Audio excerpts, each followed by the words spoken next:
Brilliant. Okay, brilliant. Thanks everybody for coming along. So we're going to talk probably for about half an hour and then maybe have some questions, but if people want to kind of butt in while we're talking, that's fine as well. So Thomas and I have had a couple of conversations about your residency, and we've been talking a lot about process and sculpture and the way that you might navigate a space, really. I mean, first of all, I kind of think it's an incredible achievement making these pieces in 10 days. I know I couldn't make as much as this in 10 days, and it all looks really consolidated as well. So I think that's really brilliant. But I think what we thought we might do before we actually start our conversation is we sort of had these conversations about the work, and we both selected some images that we thought might spark some conversation. So I thought, rather than break up the conversation, I'm just going to go through the images really quickly now. So I don't know if you want to say anything when we're going through them about, some of them are your images, and then we'll come back to what's in the room. You could do. Do you want to? Okay, just press that little down button. Yeah. Just keep going.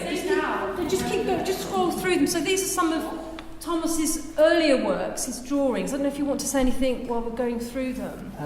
So these are some of my degree show works. The first two there were individual images of two drawings I made in response to a seated female figure. So my degree show was centred around responding to a seated figure.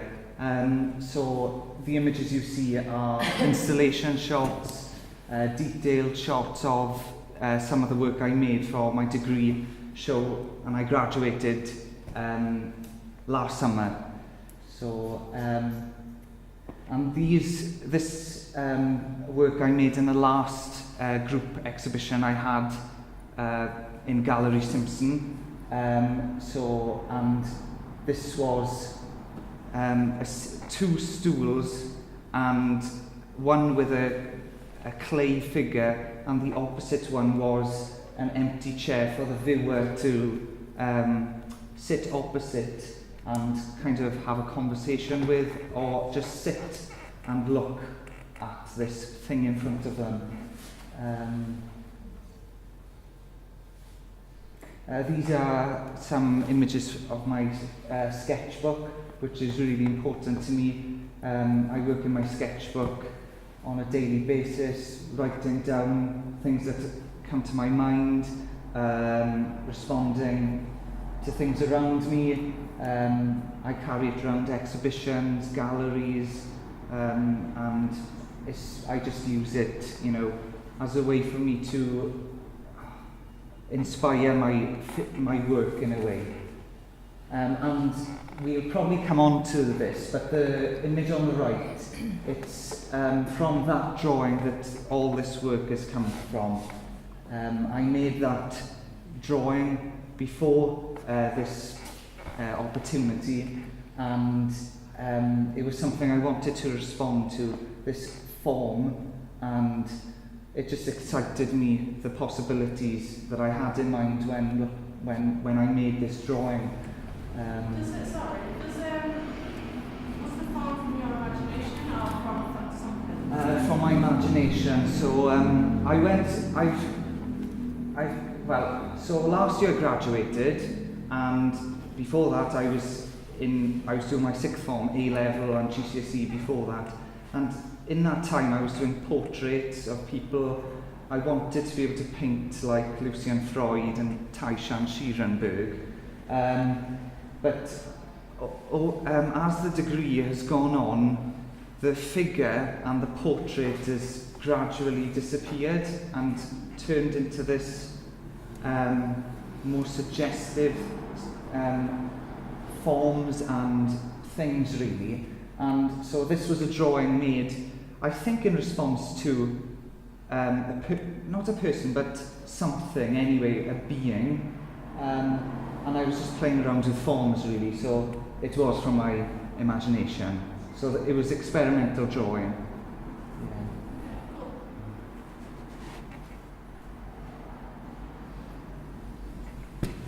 This is not my work. Yeah, should we stop there for a minute and Okay. come back? We'll stop there. We can leave that image up, I guess. But one of the things I wanted to start with is was that idea of, you talked a lot about the importance of the studio, and I sort of thought it must be quite daunting to come into a space like this, a gallery space, and use it as your studio. And I suppose, and then you sort of said, well, actually, you were very used to working here because you'd helped Cecile Johnson and Tim Davis with their work, so you were quite at home with the space. But that you did bring in ideas from your sketchbook, and you put up pictures from Rembrandt and other artists that inspired you. I think you talked about Gainsborough's. Yes. And so you put those up around.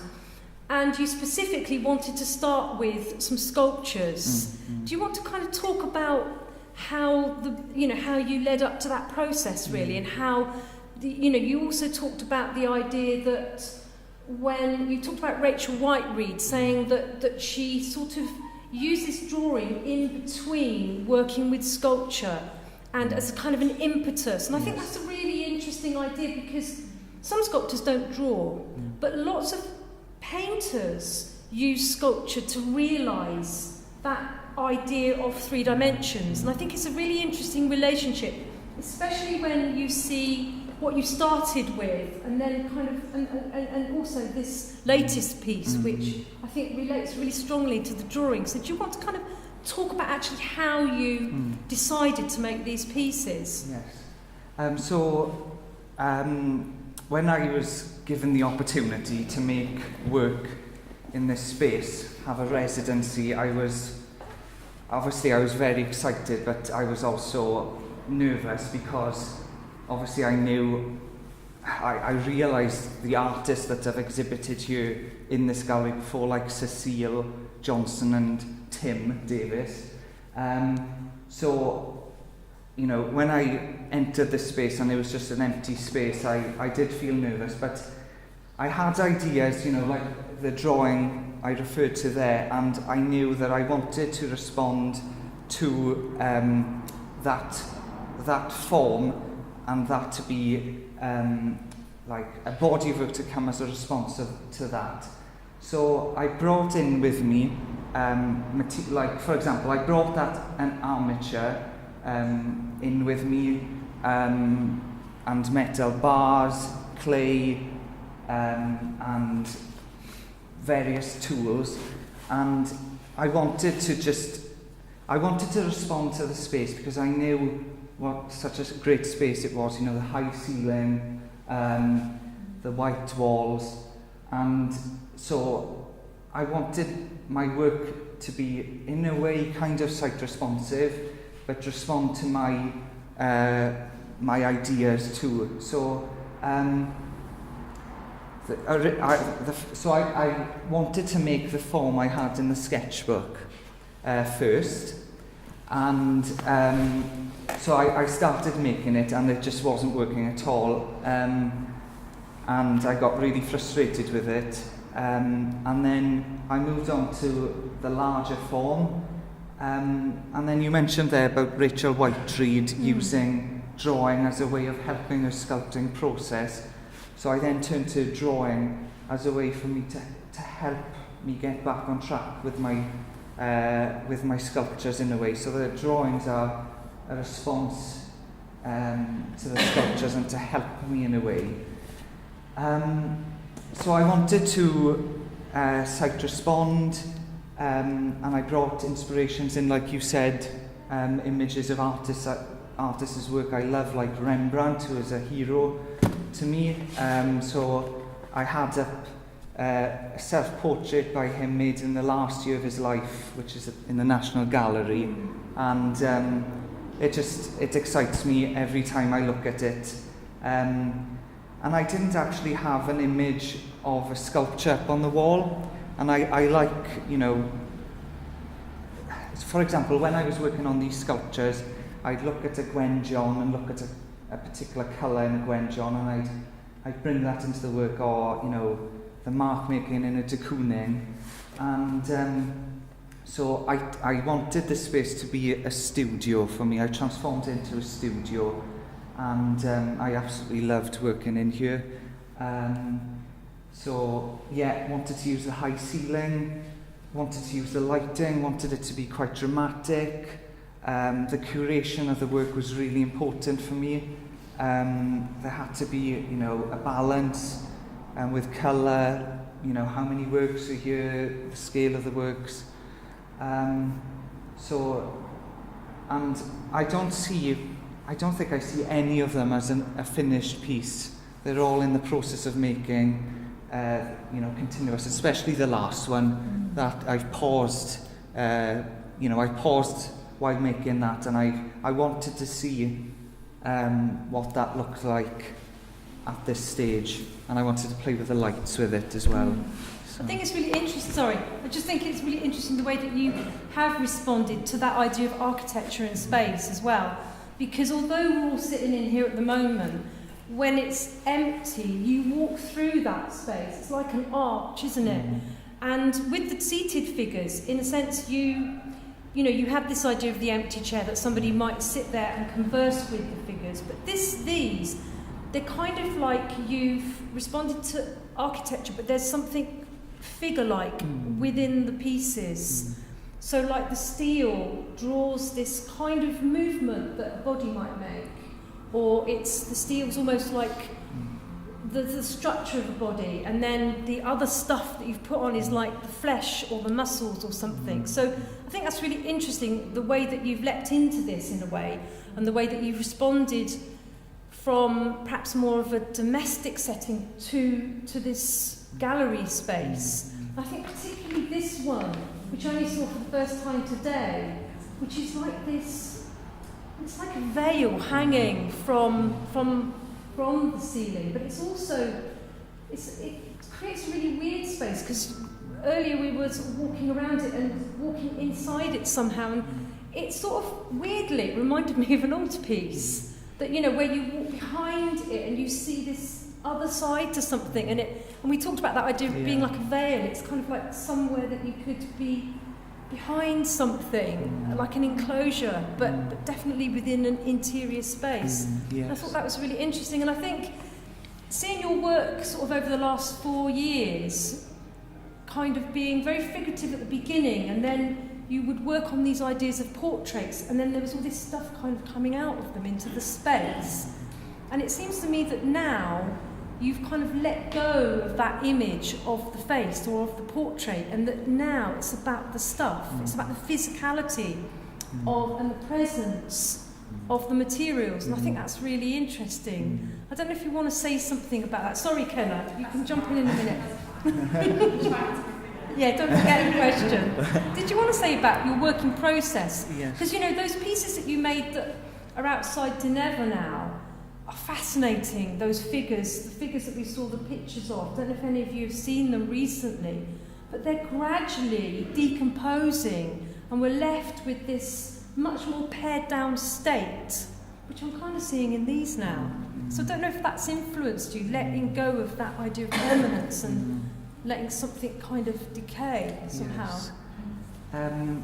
So, yes, since when I was in school and the beginning of the degree, I was very precious with my work. You know, I wouldn't want any smudges on the paper. I wouldn't want, you know, if I remember being your first head clay sculpture workshop, and I remember I made a portrait head of John. Oh yeah. And I don't know if you remember, but the head collapsed. Yes.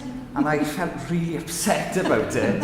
And it really got me down. And I wasn't used to that, you know, the idea that my work, you know, could get destroyed or be damaged at any point. So it's something I've been battling with for years, really.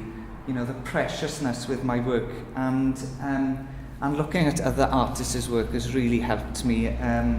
Like with Auerbach, the idea that he has it. Someone sits for him in the day, and then at the end of the sitting, he scripts it off and starts again, and that really inspires me. You know, that he's not precious at all. That, you know, it interests me because layers come through then, isn't it? Layers of history and trace. So in terms of, you said about, you know, the portrait was there at the beginning. Well, yes, my work was about the portrait and trying to capture a likeness and someone's personality, but it's now gone to trying to capture deeper things, you know, the being of someone, their materiality, vulnerability, and I love the fact that you know, the idea of a work is only is temporary and it doesn't last for very long, because it obviously suggests like what we are, isn't it, human beings, that, you know, 1 minute we're here and then we're gone. So I really like that idea. For example, you know, straw can, you know, bits of clay can fall off, some straw, you know, a string there could snap any minute. And you mentioned as well, you know, the audience, the public being able to interact with the pieces. That's something that really interests me. You know, I'm interested in the viewer going under, you know, and through, walking between my work, you know, and there, you know, standing behind it, walking around. And with this one, you know, the idea of looking down at something. So when I'm making work lately, the viewers, you know, response to it, and their response to my work and the way they interact with it is really important, and it's in my mind while I'm making the work. Yeah, I think you can really see that, and I think you've had more confidence to do that with these pieces, which I think is really interesting. Being in a new space, and perhaps I think you've taken quite a few sort of risks with this as well. I think it's, you know, I think it's been really interesting that you've been able to kind of leave the other stuff behind and venture into this. You talked about them being feminine, which I thought was really interesting as well. And you talked about these almost having this mother and child relationship. And I think the femininity, or there's something very delicate, there's a very light touch when you look at them, these pieces from a distance as well. And I don't know if that's coincidental, but it, you know, you haven't depicted the female figure, but you've kind of sort of tried to imbue these with a sort of lyricism somehow, I think. Yes. And you talked about the colour as well, didn't you? You talked about the colour of the strings holding the piece as well, and that might be something that you're alluding to, this idea of femininity. Yes. Or, I don't know. Yeah, I see especially that one as a female. One of the reasons is, you know, the colour palette, you know, the pinks and the yellows and the light blues, but also the movement of it, and it's kind of dominant, you know, the mother, like with the Louise Bourgeois spiders, isn't it?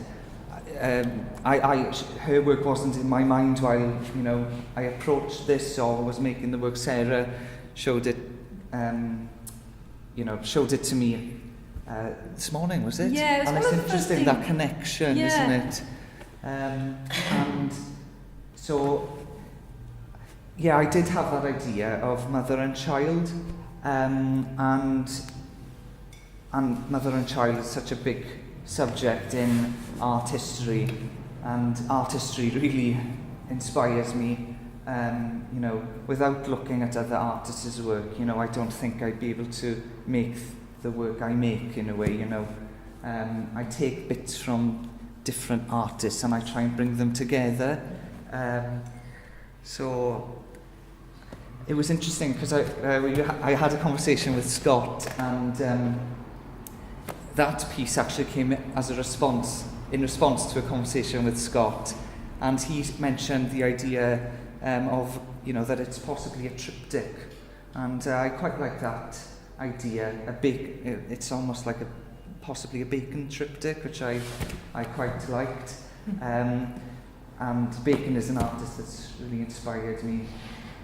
Yeah, I suppose I never thought about that, but you're right, you know, because often in his work they are in these interior spaces, aren't they? And there's this movement going on in a very rigid sort of space. Yes. And actually, when you look at the floor in here, that there is some sort of parallel there. Yes. And I think this, very much, I mean, it's like a veil, but it could almost be something quite violent, like flayed skin, or... Special is the shadows. The shadows are amazing on that, yeah, the shadows. And I think the shadows with that really relate to the drawings, you know, the marks and the sort of the so ephemeral, yeah. But this book in between like drawing and stuff. Yeah. Very nicely done. Yeah, I think the light was a little bit even stronger, so you can restore the sculpture there. Yes. Definitely, and this one reminds me of there's when Bacon did his Screaming Pope series. I think he looked at a Titian portrait of the Pope where there's the veil in front of him, and then he kind of made those really violent, screeching kind of lines, didn't he? And there's something of that in that as well. Yes. I also see it almost as a hanging carcass. There's something of that, and that. Obviously, Bacon loved going to a butcher's shop and looking at these hanging carcasses, and Rembrandt made a painting of a carcass, and that's a painting that has inspired me as well. And with that one, I really like the idea of, you know, the viewer being able to walk, you know, stand behind it, and Owain, my brother, was in here one of the evenings, and he stood behind it, and it made me think of a painting by Bacon where there's a figure lying on the bed, and it's almost as if the figure's been shot. I don't know if you've seen it, but there's like bullet marks everywhere, almost, and that there was something about that, you know, seeing a person behind that, and now, I don't want it to be literal, like bullet marks or something, but that, you know, that there's a figure is covered with this stuff. You mentioned flesh, isn't it? I think what I find interesting is I think when I first saw your work, I saw you as a drawer and a painter, and not a sculptor. Right. And not three-dimensional piece. You know, I loved your drawings and your paintings, and I'm extra, and it's obviously you're translating your paintings, and you're always referencing painters into the three dimension. Yes. And you're doing it very well. Yeah, thank you. This is almost in a way like a still life piece, in a way that a Dutch still life would have, what, you know, what's in fruit and vegetables or flesh or something, big fish falling across the table. In a way, you've given us that sort of visceral thing, and it, you know, it's slowly disintegrating. So it's like all still life. It's not really very still. No, It's yes. sort of, but it has got a very kind of physical sense of it. I'm not sure what I'd call myself as an artist, because I feel if I'm working on a painting, for example, I like to work on a sculpture at the same time. So, and the sculpting helps the painting, and if I'm working on a sculpture, I like to work on a painting. Yes, no. It's interesting that you're referencing a lot of paintings. Yes. Which is, you know, where you came from, I think, through your fine arts degree as well, drawing and painting. I'm not quite sure, but when I first saw your work, I saw you as a drawer and painter, not a sculptor, and then developed as a sculpture, but it's so related to your painting Right. and your drawing. So, an artist, you're an artist. How exactly did you translate your painting to a sculpture? Because that's very baffling for me. I love handling materials and working with clay. I just love it. It's almost like I'm handling paint. And Jenny Saville and de Kooning have said that, have said about paint, flesh as paint. And, I see clay almost as flesh. And I don't see, when I'm working on a sculpture, I don't see it any different to when I'm painting. It's the same process. Yes, it's the same process. And I just, because when I'm painting and drawing, I use my body a lot. So it's quite performative. And when I've recorded myself painting or drawing, I've noticed that I'm quite violent while working, and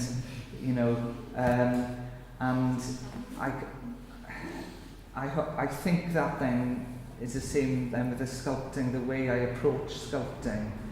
But I don't see it as any different to painting. And in the same way, in my degree, I was introduced to performance art, and again, I love doing that, and that helped my drawing and my painting, and photography has helped my painting and drawing. So I love to just work in between things often. And I love what Jenny Saville said about inspiration, that she can get an inspiration from a section of a de Kooning, but then she can also get inspiration from looking at a birthday cake as well, the same inspiration, which is great, I think. So, Shall I show some of the other images and Yes. talk about that quickly? So, I was going to go back to can we have Mammon back? Yeah. Oh, no, to the first sculpture.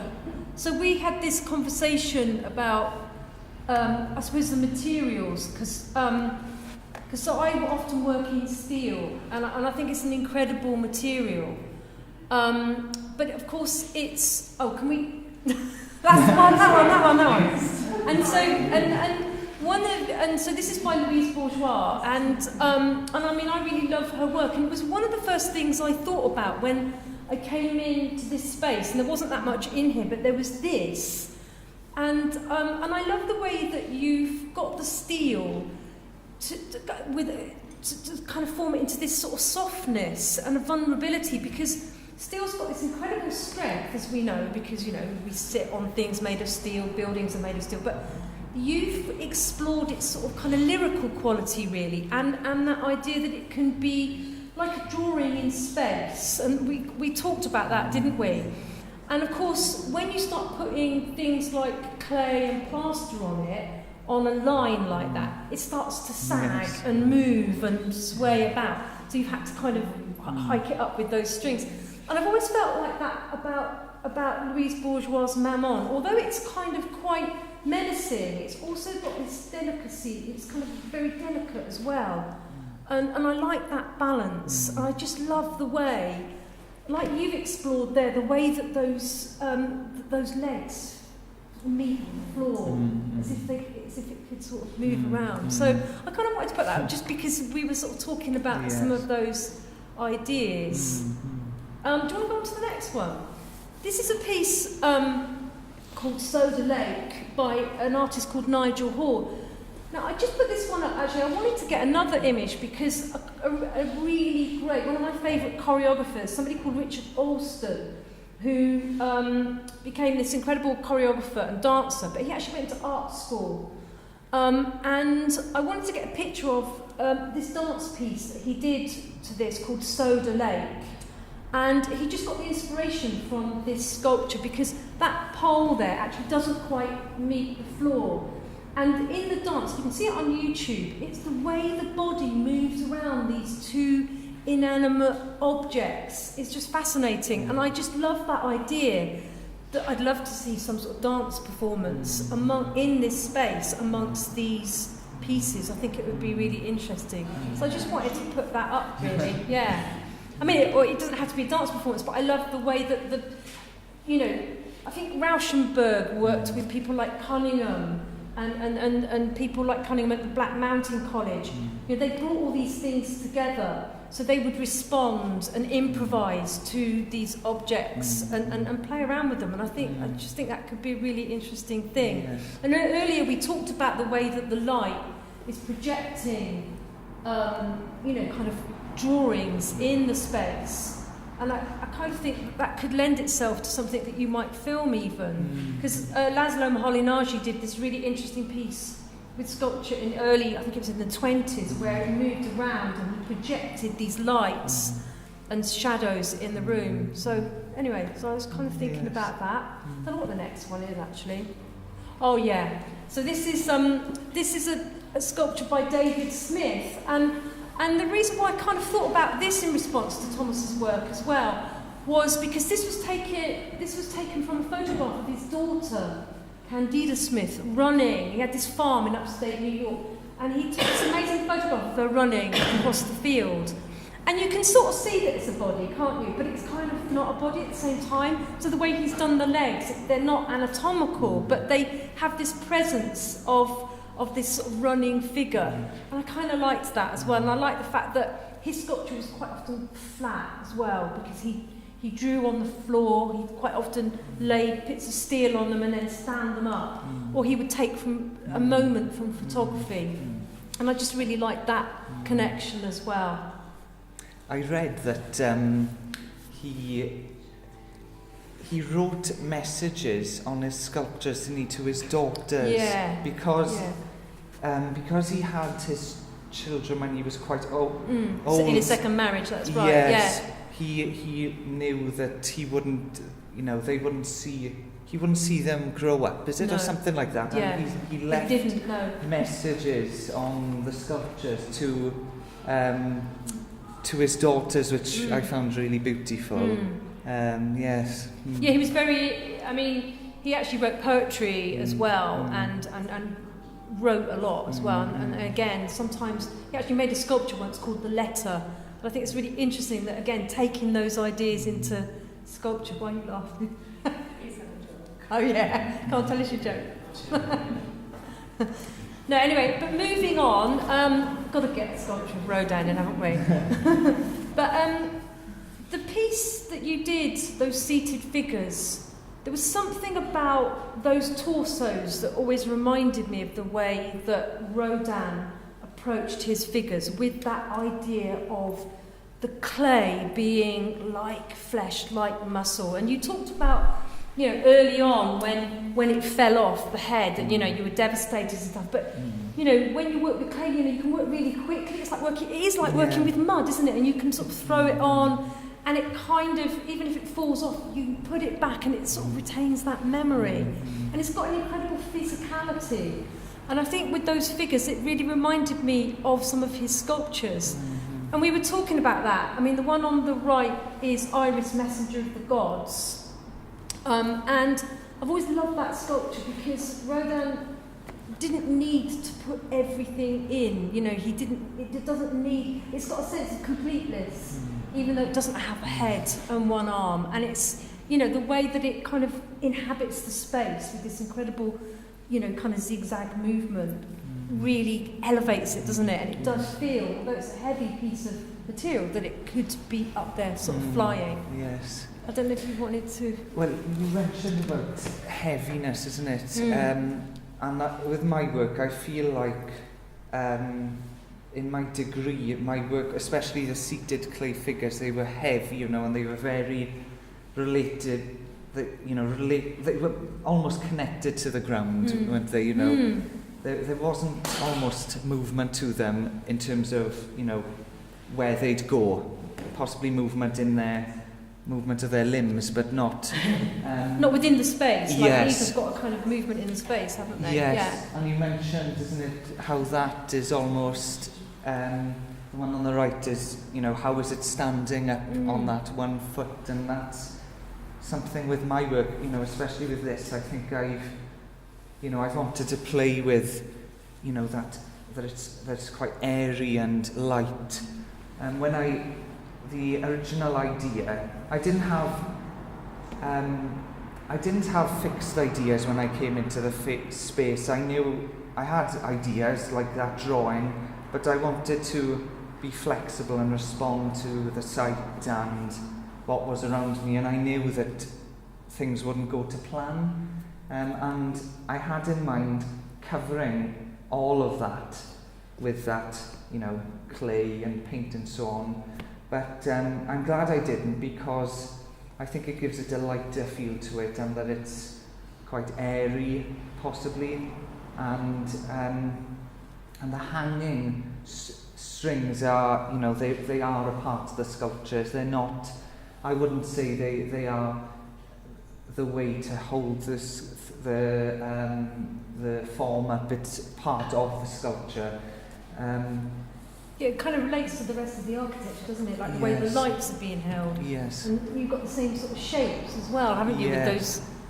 And they add a sort of, I think also you've been able to leave bits of the steel, and then it contrasts and gives it a sort of a dynamic feel of a different Yes. kind of movement, doesn't it? So you've got the slowing down where you've got the clay on, and then it's a bit quicker where you Yes. haven't. I really like that contrast, actually. Yes. And then the contrast between the really delicate Mm. lines that are so taut as well. Yes. And people have referred to the shadows. Well, that was something I wanted to play with. Simon Perrotin used it fantastically in here when his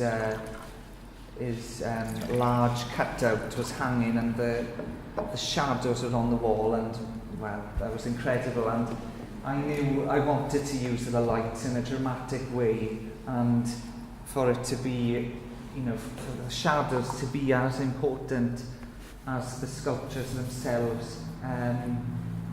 So yeah, playing with shadows, and yes, yeah.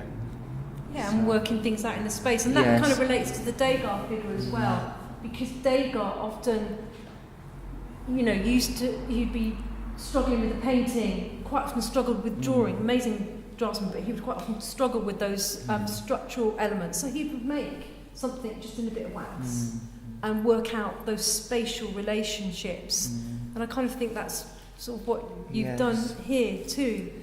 You also referred to Rauschenberg and his mark making, with paint, and the way he applies paint and objects to a canvas, like a clock, shoves in a clock into a canvas, and there's a bucket in front of a canvas. And I love that freedom, the freedom he had with materials, and that's something that really inspires me. I wanted this work to be, I wanted it to be immediate, and to use anything I had around me almost to make the form I wanted to. So that's something I want to explore further in a way. The idea of using whatever surrounds me. As a palette. Yeah, so. Yeah, and the idea of maybe bringing in objects, because Rauschenberg, didn't he? He used to go out on the streets and just pick up any old bits of like rubbish and incorporate them into his work. And it did give it, spontaneity. And I think you've got that in this, but maybe that's something that you could do. You could extend that idea. Yes. Just saying about I think there's a lot of personality. It's like you have this, you find the life within the abstract in the space. Like a lot of the sculptures that we talk about is like finding the personality, finding the masculinity and femininity in things.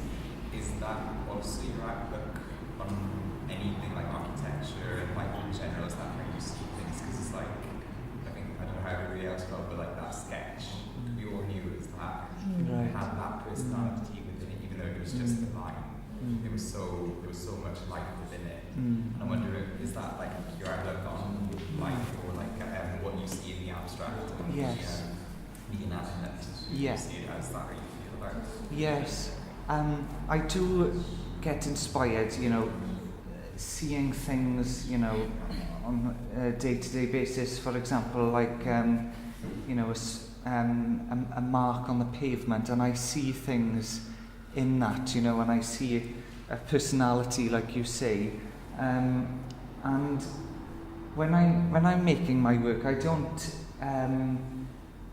almost don't know what I'm doing. Almost, I'm making the work, and I don't know what it is. Almost, I don't know if it's a person it's meant to be in response to, or someone referred to a journey. That it's almost like a trace of my journey or something. And so I do like the idea that people, see something like, for example, if someone sees a female in that, and that's all it is this form, well, that interests me. Does that answer your question? No, I think it's like, it's nice how interactive it is with an audience. It almost gives, it's like sometimes it's hard to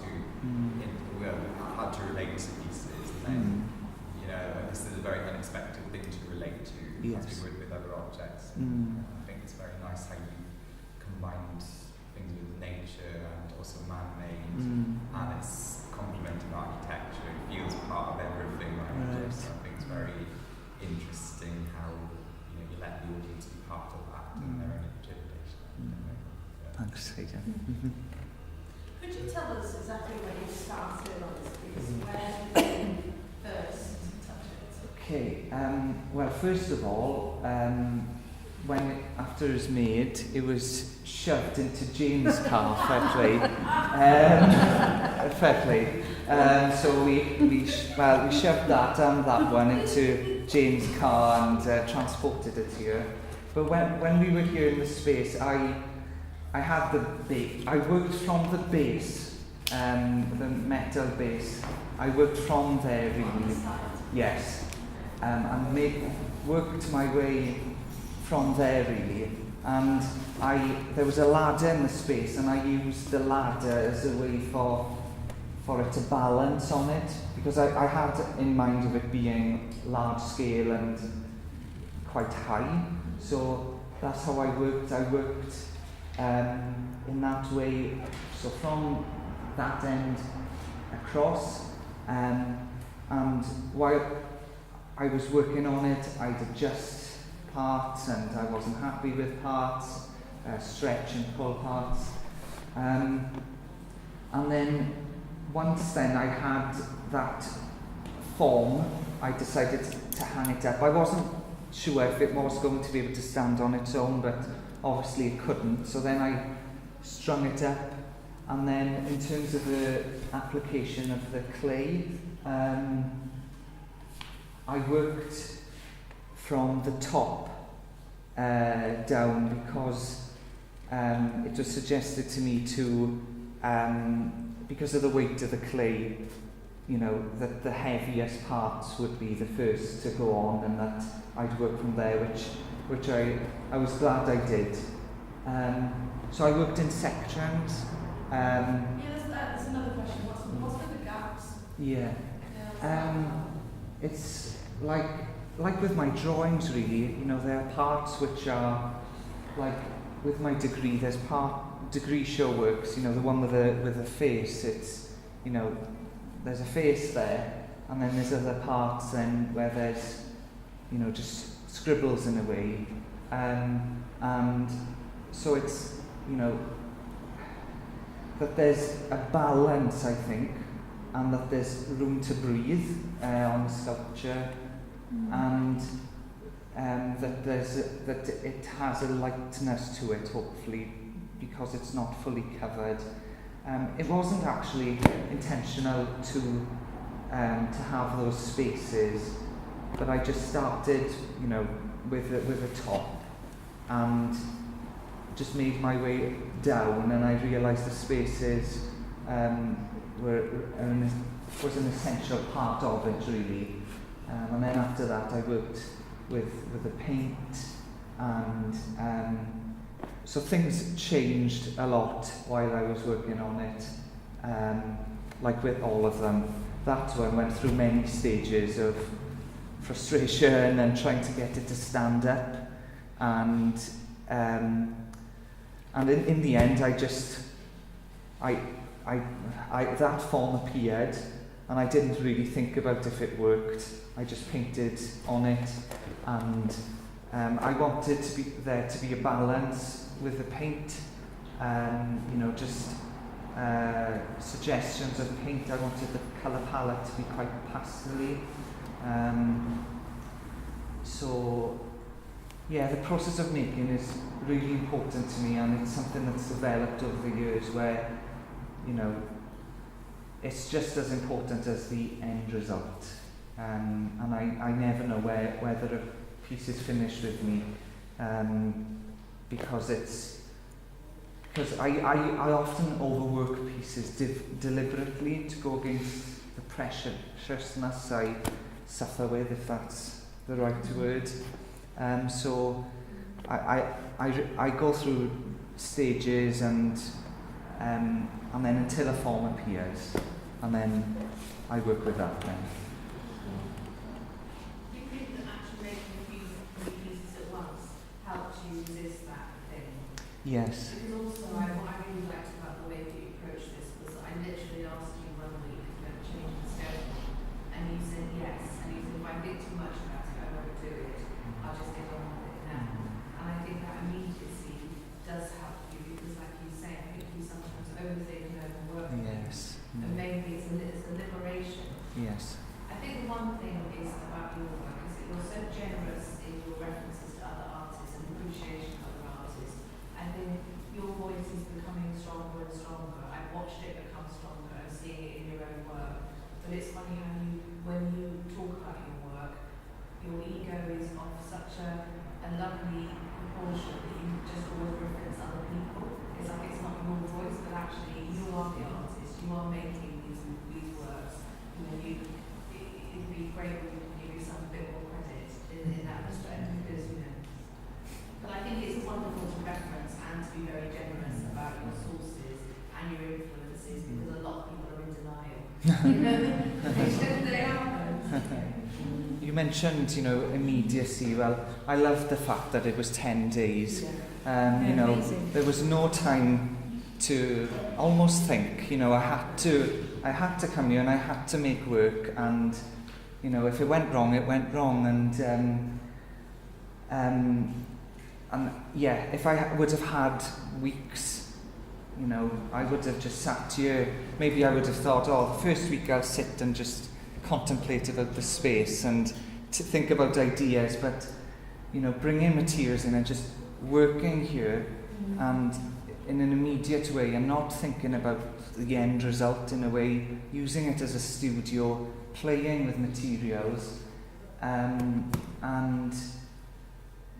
there was one thing you mentioned there and I just forgot I was going to say something, but there we are, my mind's gone. But yes, maybe the fact that I worked on more than one piece at the same time. That's something that I've really battled with over the years, because I've heard about other artists like Jenny Saville, who says that while she's in the space, she works on more than one piece at the same time. And I remember trying to do that in my degree, and it just wouldn't sit comfortably with me. And it's only now hit me when you said that I worked on more than one piece at the same time. And that, I'm sure if I would have concentrated on one, I would have overworked it, but going between sculpture, the works was really helpful, and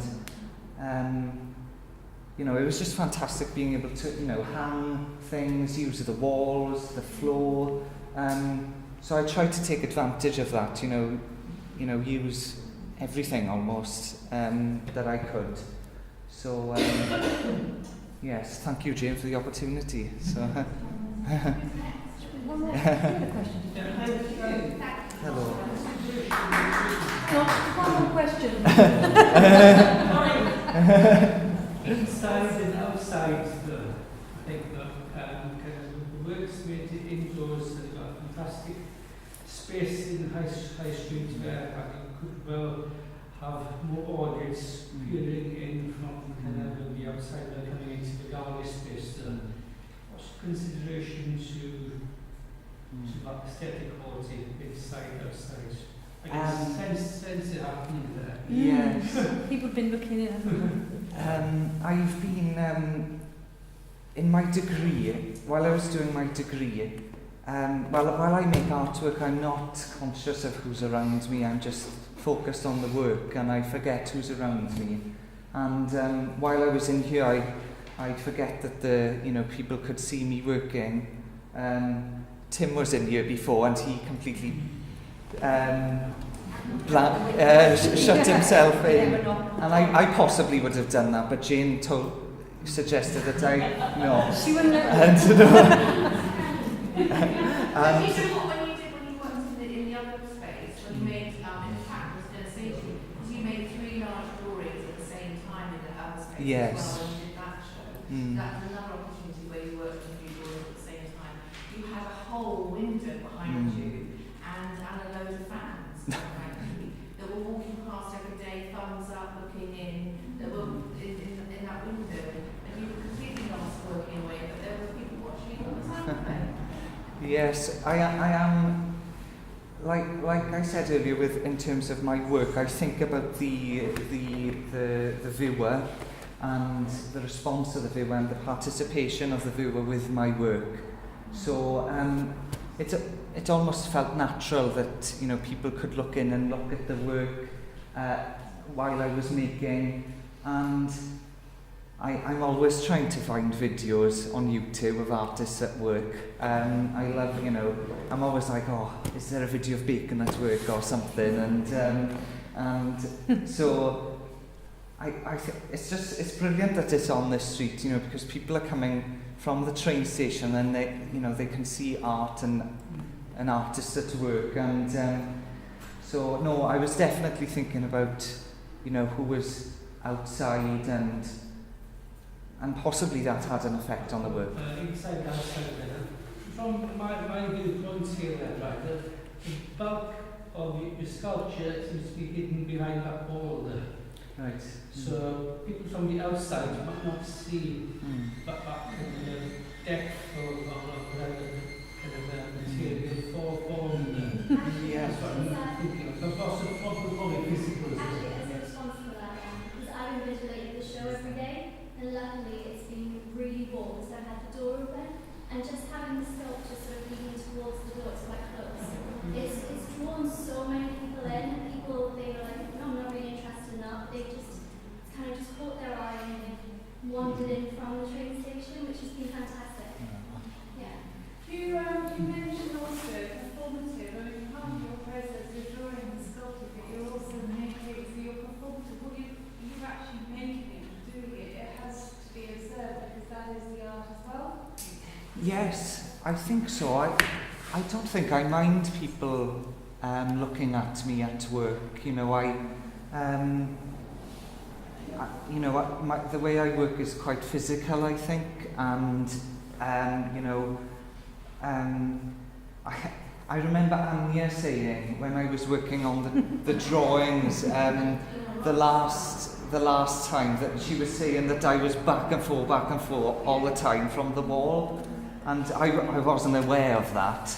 But so it's from comments here I've heard about the way I work. I think there is a performative thing about it, and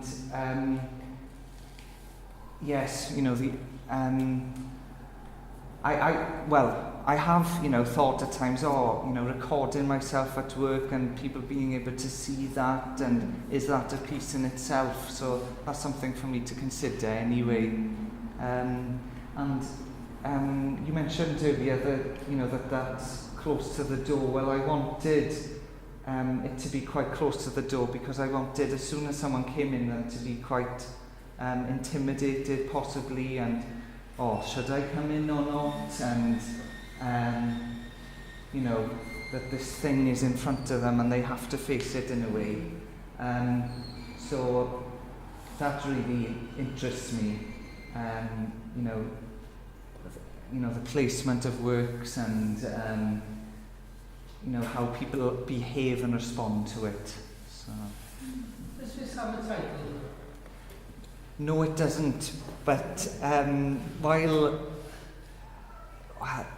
while Sarah and I've been talking, you know, words such as veil has come up, and I was thinking of drapery and carcass, but they are too, well, probably carcass is probably too literal maybe, and I'm not very good at titling my work. I often title my work as untitled.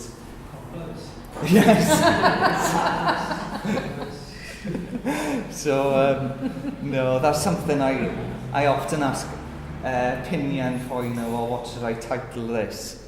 But it's definitely something that, in terms of going forward, that is the piece I think that I feel has potential with my work going forward, because it has a two-dimensional feel to it, so like a painting, but also it's three-dimensional, and I really want to push that forward, you know, that it's you know, is that a canvas in a way, you know, almost, but it's almost like a canvas, but it's a sculpture as well.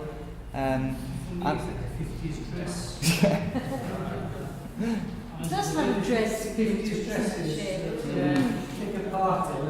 Yeah. The shoulders. Oh yes, yeah. So it's got that kind of quality. Yes. And that's strange then, isn't it? Because that's a feminine, a dress, and then that relates to what I thought as feminine. Yeah, like I said earlier, I paused in the making of working on that. If I would have, if I would have had my way in a way, I would have carried on with it. I would have carried on working on it and added, removed, and so on. But it's been nice, looking at it in the stage of making, almost while it's in the process of making, being able to sit back and just look at it. So that's the exhibition. Is this the end of your residency here? Yes. Yes. I actually stopped making these works in a way on Friday evening, I think. So, and the reason for that was I wanted the gallery to be open for the public to come in, because I felt that they're works that need the public, they need an interaction with, and the relationship between the viewer and the work is important, I think, with it.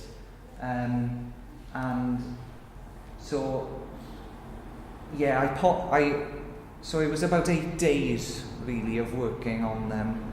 So, and it's been nice, the last few days being able to just look at them and just contemplate about future work, Just following that, new ideas, new sense of relationship of kind of mark making and sculpturing into kind of physical space together. So yes.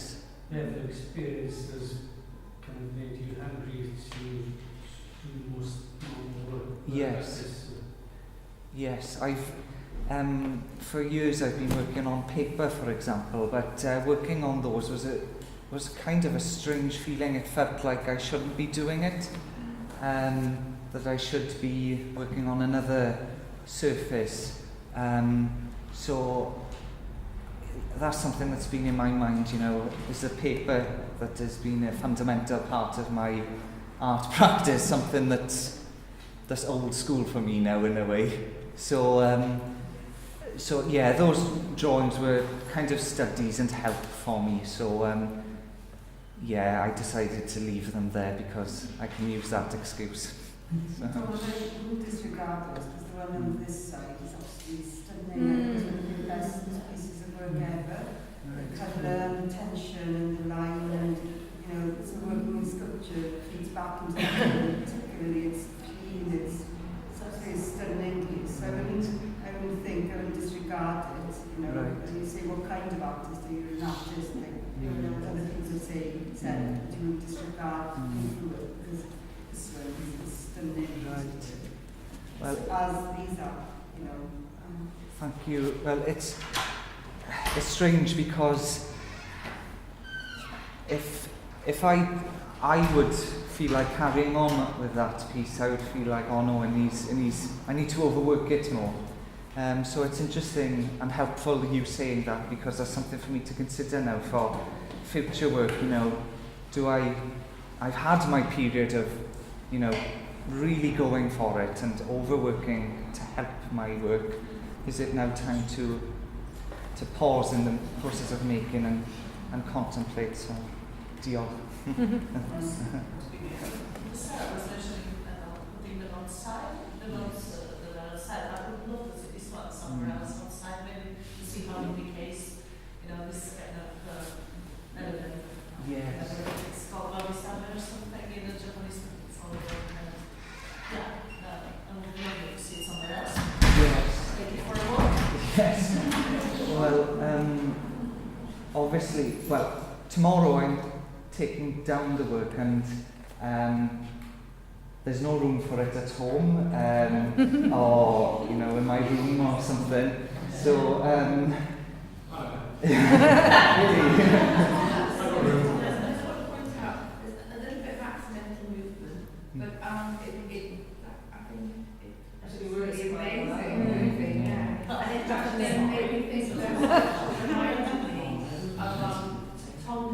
sculptures. No. I saw it 10 years ago. You probably saw them, Sarah. Do you remember when? Which one is this? John Tommy's. Oh, yeah. Something about some of those sculptures over there. And just seeing like move. I think movement could be really interesting. If it's not just about you moving with your work, but the actual movement in it. It's really nice. Yeah, So it's nearly 8 o'clock. Yeah, I'd Yeah, like to go. of course. You said 40 minutes. Yeah, I've got to go and rescue my car. no problem. So, sorry, thank you. That's been Thank you, good. Sarah. Thank you.